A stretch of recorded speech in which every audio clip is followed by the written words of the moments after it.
Alright, welcome to part 5 of the video walkthrough for Zenith Hunter. Last time we made it through the first 2 levels and part of the third one for the one-hit kill run.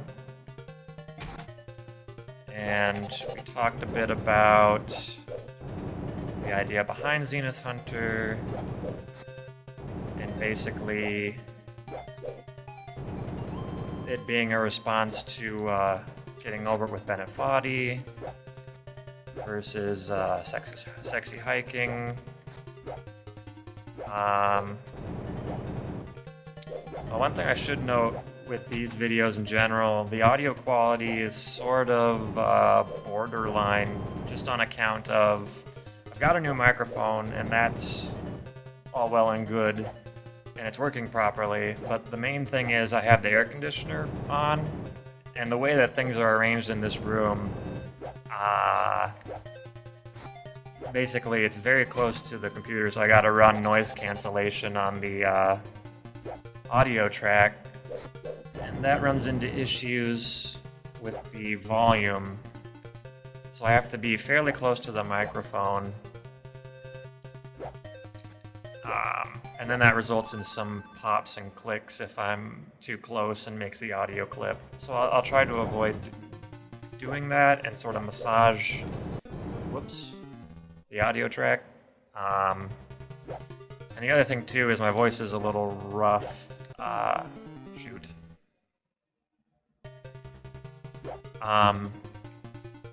So especially in the last video that came across like halfway through. So I'll try to, well, first of all I should try to get past this flower. So what I want to do is get like that.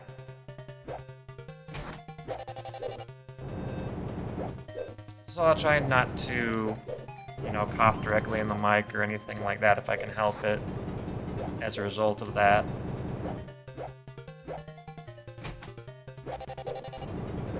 But yeah, in terms of other projects, I think last time I mentioned that there was a... well, that part's kind of difficult. I might have to stop and think about how I want to get past that once I get to it.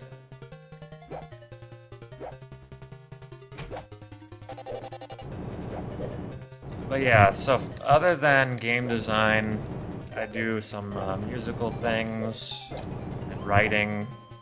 If you paid attention to my channel, you probably saw that I put out a new album. I think it was the beginning of summer.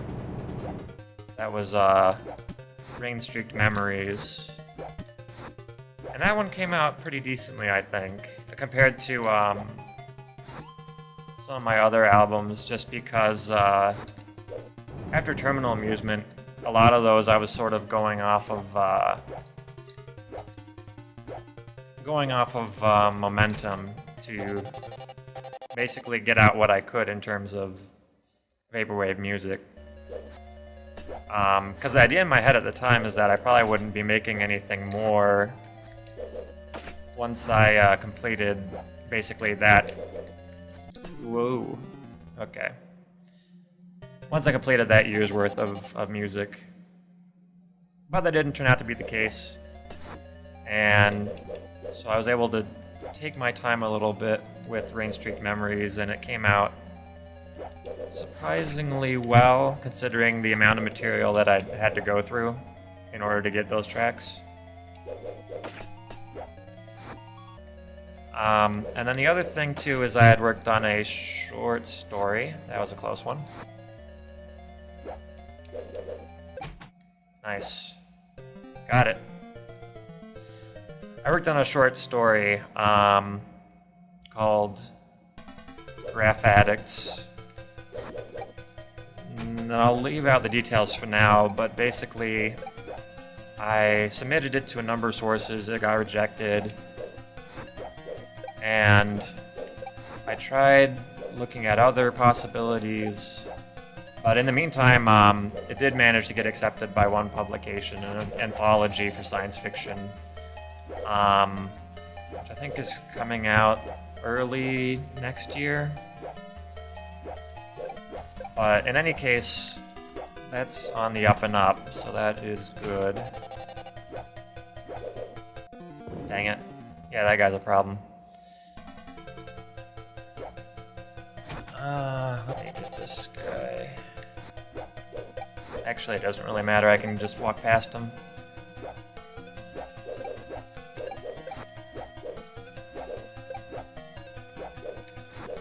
Right, there we go. Well, not quite. There we go. So it was sort of serendipitous that I put in a one-hit kill mode, just because when I was originally... Maybe I'll try keeping the hammer, actually. There we are. Just because that wasn't an explicit aim for the game at the start. Mainly, as I was designing the levels, I was basically running through some possible metrics for determining like whether a level was well designed. A lot of that had to do with like the amount of time it would take to complete any given level. And one of the metrics involved was whether I could get through a level without getting hit, and whether I could get through a level without using any weapons. And so all the levels ended up being set up such that you can basically get through it just... Oh. I was gonna say just through platforming skill, but then I died, so I kind of took the wind out of my sails. But yeah, so they were designed like that from the get-go, but with no real purpose other than indicating that, like, self-imposed challenges and things like that, if users wanted to do that, that could be a possible thing. And then in the end, once I determined there should be alternate endings and what have you, then I decided, you know, it'd be relatively simple to add a one-hit kill mode, and it would be a decent challenge, and the levels would support it. So I went ahead and just added that in.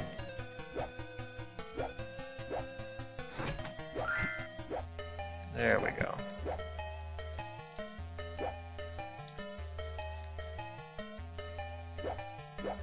And I think there's a pterodactyl that's about to drop an egg.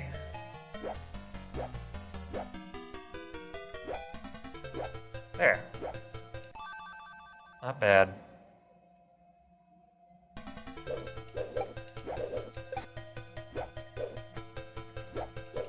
Whoa. Okay, this part's gonna be a little tricky.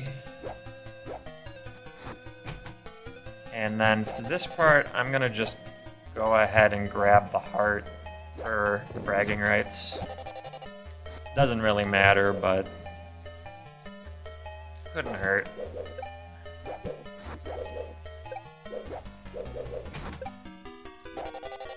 And we just boomerang these guys. And that is it, except for this. Perfect.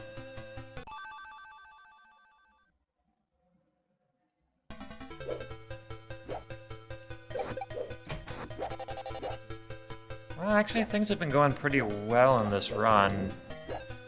The one-hit kill mode present. I think I've only died a dozen or so times. Thereabouts. And we're already at the level 4 boss. Not bad.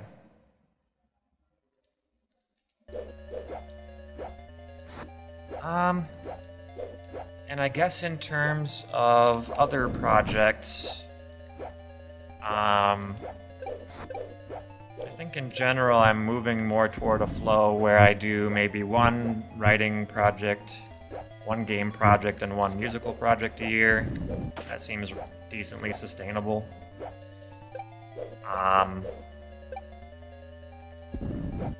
And so I've finished this game, and I've finished, an album for this year. I'm getting something published, although that won't technically be till next year. So I think for 2019, for the most part, it's going to be a new game dev project, which I haven't totally decided on yet what the concept will be. The basic idea, though, is I want to get the diamond, but also I want to explore the concept of bee games a little more.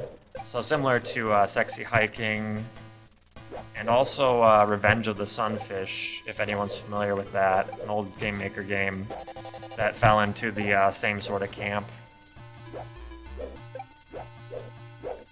But yeah, that's still mostly speculative. It would be another 2D Game Maker game. So there's that. And then music, I have no idea. It just depends what I'm able to come up with next year. I haven't really found any decent tracks since the previous album. But I've got, I got blown up.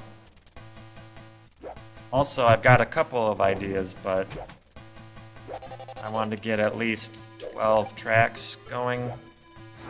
Uh-oh. Yeah, I balked on that one. Okay, that one I wasn't even trying.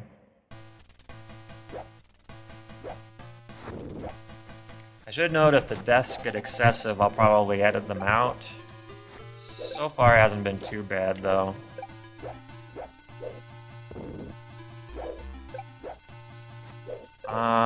In terms of writing projects, I'll be doing NaNoWriMo again this year. Starts in November. I'll probably do another short story, but I'm not sure what it will be about. At some point I'd like to revisit the novel that I wrote and mentioned in the 10th anniversary video. That was Maniac, if anyone's paying attention. If anyone remembers that. But in any case, that's going to still take quite a bit of workshopping, I think.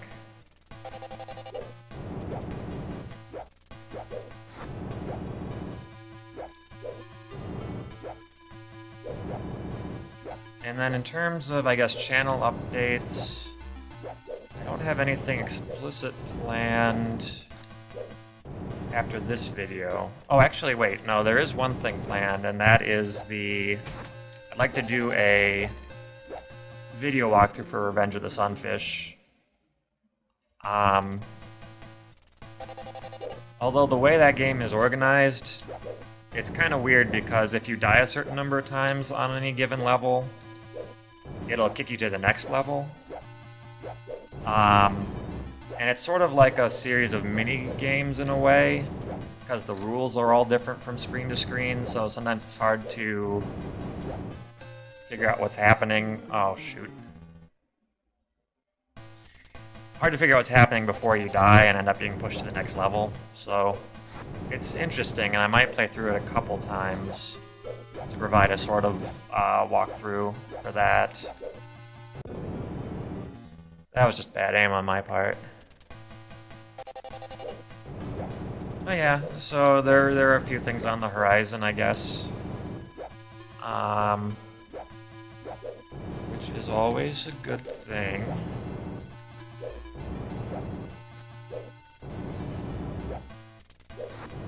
And jump is kind of tricky. This part also is kind of tricky. Because of this exploding guy and then the frogs.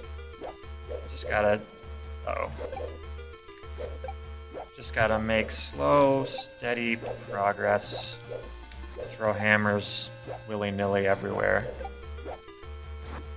Oh god. Yeah, this part is, Oh, that was, painful.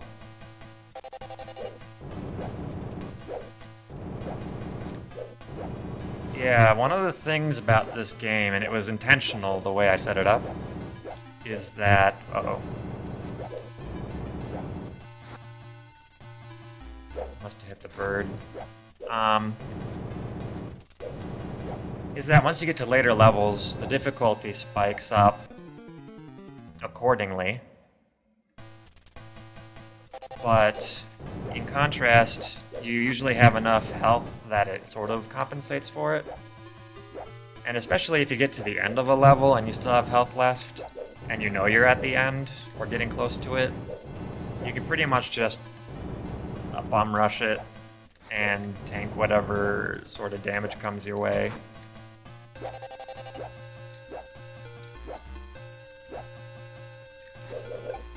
However, obviously in one-hit mode, that is no longer feasible. So for example, this ladder section, where you have to jump and avoid these spikes and hit these birds, is a lot harder when you actually have to do it.